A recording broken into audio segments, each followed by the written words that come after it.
Acapella. Acapella. Covers. Why is it so difficult to find original acapella music? It seems, at least to me, that acapella as a medium has become synonymous with covers. And don't get me wrong, covers are fun and cool, and there's a lot of enjoyment to get out of them, but at the same time, I can't think of many other types of ensembles that limit the music they perform almost exclusively to covers. Rock bands, jazz groups, and even orchestras perform original music from time to time, but take it from me, finding an original album by any relatively famous a cappella group was a very difficult prospect. I love a cappella. I was part of a quartet in high school that did it. I honestly don't even hate pop, but I'm forced to ask, why is almost all popular a cappella covers of it?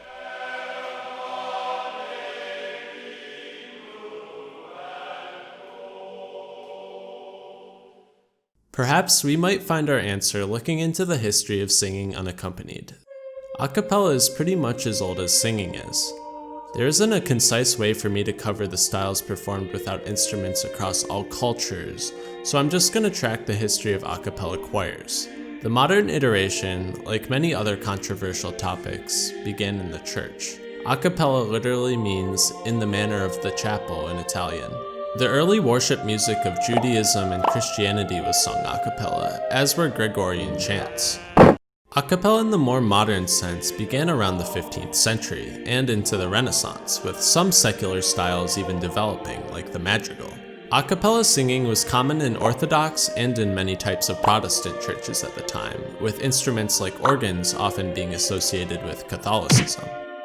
In the United States, secular a cappella began forcefully delivering candygrams on college campuses in 1906 at Northwestern University. These groups made their way into high schools and colleges across the nation.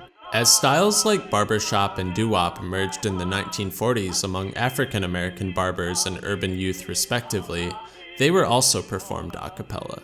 Modern a cappella groups still perform in older, more traditional styles, but there have been many additions to the medium, like groups using beatboxing as a way of adding percussion to their pieces. In the 2000s and 2010s, there was a surge in interest due in part to Glee and Pitch Perfect, a movie and television show respectively, that focused on their cast of characters performing in high school and college a cappella groups. That kind of brings us to today. It's pretty clear that a cappella as a medium carries a rich history of styles to choose from. Many organizations still work to preserve these styles, and individual groups still release music with these styles today. It makes sense. People still compose music from all types of older genres. People still write classical music. There are artists reinventing, reviving, and adding to old genres all the time. However, when you compare the most popular artist composing original music for an old a cappella style like doo-wop, and the most popular artists primarily creating a cappella covers, they're in completely different leagues. There are a few notable exceptions, of course. Individual a cappella hits have cropped up over the last 50 years, but they aren't consistent, and usually are produced by artists that don't create a cappella music primarily. Pentatonix is the most popular a cappella artist of contemporary music, and the group's discography consists of 7 albums of pop covers, 5 albums of Christmas carols, and 1 original album. The original album, the self-titled Pentatonix, did peak at number 1 on Billboard's Global 200 chart of album releases, but tied for the 3rd shortest length of time spent on the chart of any of their albums, only 3 weeks.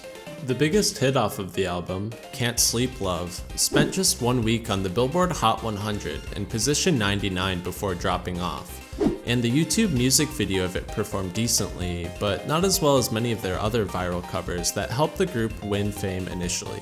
Scott Hoying, one of the members, went on to comment in an interview that, "We decided we wanted to kind of go back to our roots for a second. What started Pentatonix and what kind of blew us up was doing covers, kind of the charm of what we did.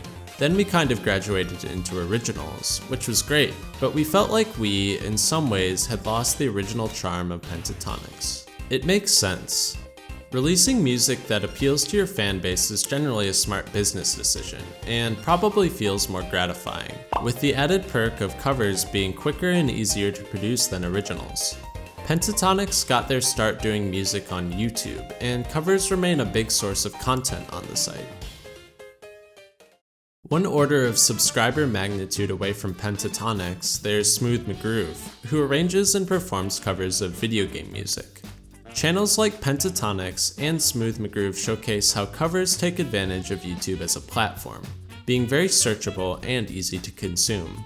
Covers entice you to click on a video by offering something you're familiar with, put into a different context, a common clickbaiting tactic used to appeal to the lowest common denominator.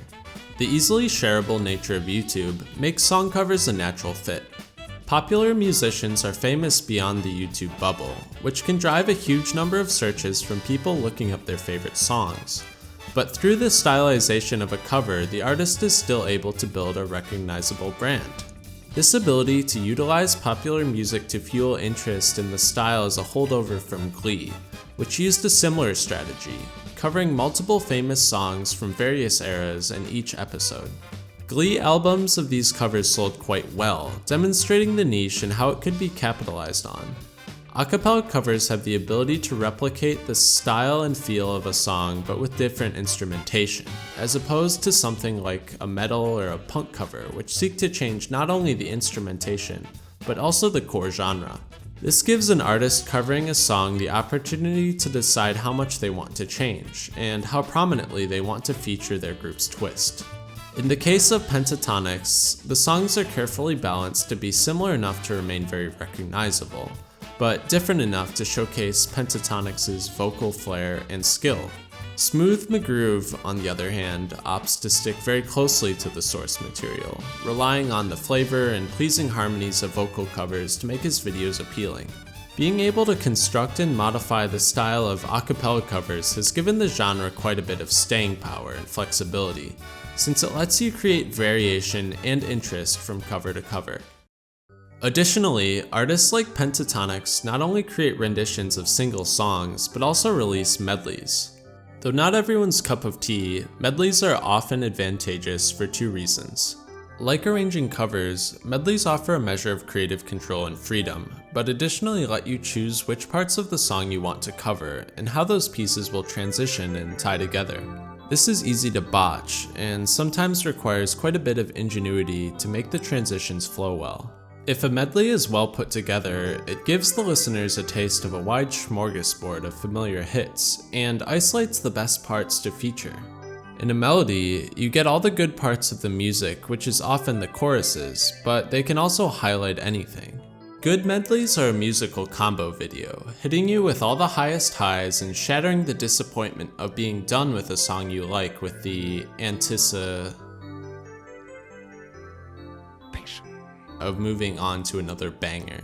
They lose a bit of the sense of consistency and completeness of a normal piece, but attempt to make up for it with sheer hype. Medleys serve as solid highlights for the best melodies in the repertoire of a source material's artist, which makes them something to appreciate alone. So, in summary, there's a bright future for acapella covers. Platforms like YouTube are solid for these types of songs because of the fact they offer something viewers are familiar with, leading to them being super shareable and appealing.